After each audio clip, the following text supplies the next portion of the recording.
Deep in the heart of a forgotten countryside, the abandoned St. Celeste's Chapel stood under a crescent moon. The once pristine building was now cloaked in ivy and rot, its crumbling bell tower looming like a skeletal hand reaching for the night sky. Locals whispered of the chapel's eerie hymns that echoed after midnight, sung by voices long silenced. The chapel's origin was tied to tragedy. Built in the 1800s, it was home to a devout choir whose voices brought joy to the parishioners. But one stormy night, lightning struck during a service, igniting a fire that consumed the congregation. The hymn they sang that night never faded. Generations later, people claimed to hear the ethereal choir during midnight storms. The haunting melodies were said to call to the curious and the desperate, luring them inside. No one who entered the chapel after hearing the hymns was ever seen again. When Sarah, a journalist known for debunking urban legends, arrived in town, she dismissed the stories as local folklore. With her recording equipment and notebook, she planned to prove that the hollow choir was just a myth. Sarah interviewed the townsfolk, but most refused to talk. One elderly man named Walter finally shared his story, warning her with trembling hands to stay away. "Once you hear the hymn, it's already too late," he muttered. Ignoring Walter's warnings, Sarah set out that night, eager to uncover the truth. Rain began to fall as she reached the chapel. The haunting hymns drifted through the air, chilling her to the bone. As she stepped inside, the door creaked ominously, and the scent of damp wood and ash filled her nostrils. The hymns were louder now, resonating from every corner of the empty pews. Suddenly, the hymns stopped, leaving a deafening silence. Sarah's breathing quickened as a cold breeze swept through the chapel, carrying faint whispers that seemed to call her name. The whispers grew louder, forming words. "Join us," they hissed. Shadows began to move across the walls, their forms stretching unnaturally, as if they were alive. As Sarah backed away, her foot struck something solid. Looking down, she saw a decayed hymn book. The pages were filled with illegible scribbles, except for one line: "Sing and be saved." Sarah whispered the words on the page, barely audible over her pounding heart. Suddenly, a haunting, bone-chilling note pierced the silence, as if the chapel had come alive. The sound seemed to vibrate through her very soul. The hymn began again, louder and more piercing. The shadows on the walls twisted and formed the faint outlines of ghostly choir members, their hollow eyes locked on Sarah, their mouths moving in unison to the haunting melody.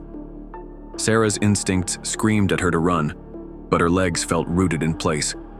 One of the shadows extended a hand toward her, its fingers impossibly long and claw-like. "Stay," it whispered, its voice layered with 100 others. Gathering her courage, Sarah broke free from the trance and stumbled toward the exit. But the chapel doors slammed shut with a deafening bang, locking her inside. The hymn grew deafening, the voices now angry and commanding. Desperate, Sarah grabbed her recorder, hoping to document the phenomenon. But when she played it back, the device emitted only static, and faintly, her own voice repeating the cursed words: "Sing and be saved." The shadows began to swirl, forming a vortex around the altar. The ghostly choir members merged into a single towering figure, a monstrous conductor wielding a spectral baton. Its hollow face turned to Sarah, and it pointed at her. "Sing," it commanded, its voice reverberating like thunder. Sarah shook her head, tears streaming down her face. The figure loomed closer, the hymn building to a crescendo, demanding her compliance. Suddenly, Sarah remembered Walter's warning. "Once you hear the hymn, it's too late." But what if she didn't fight? What if she surrendered? Her trembling lips began to form the words of the cursed hymn. As she sang, the hymn consumed her. Memories of her darkest fears and regrets filled the air like whispers. The conductor smiled, a grotesque, unnatural grin, as Sarah's voice melded with the others in the choir. The choir's hymn grew harmonious, even beautiful, as Sarah's voice joined them. Her body faded, becoming one with the shadows. All that remained was her notebook, lying on the floor, its pages fluttering. The next morning, the chapel was silent. A pair of hikers passing by found the notebook. The final entry read, "The hymn lives on. Don't listen." But curiosity got the better of them.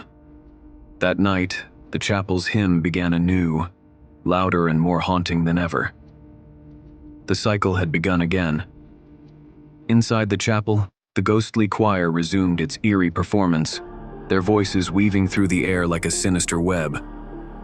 The hikers, now drawn to the melody, stepped inside, unable to resist the haunting pull of the hymn. The spectral conductor appeared once more, towering over the altar with its glowing baton. It turned its hollow gaze toward the hikers, its skeletal grin widening. "You're just in time," it rasped, motioning for them to join. The hikers tried to flee, but the chapel doors slammed shut behind them. Shadows rose from the floor like ink in water, twisting and forming clawed hands that pulled the hikers closer to the altar. One of the hikers, Tom, screamed as the shadows began to wrap around him. His companion, Lisa, clutched the notebook tightly, frantically flipping through its pages for answers. The hymn grew louder, drowning out their cries. Lisa found a scrawled note. "Break the baton." With renewed determination, she lunged toward the conductor, but the shadows grabbed her too, pulling her into the vortex swirling around the altar. Summoning every ounce of strength, Lisa grabbed the baton and snapped it in two. A deafening wail filled the chapel as the ghostly figures disintegrated, leaving only silence and darkness in their wake. When Lisa awoke, she was outside the ruins of the chapel, clutching the notebook. Tom was nowhere to be seen, and the once haunting hymn was gone. But the words on the final page glowed faintly. "The baton is broken, but the hymn will never die."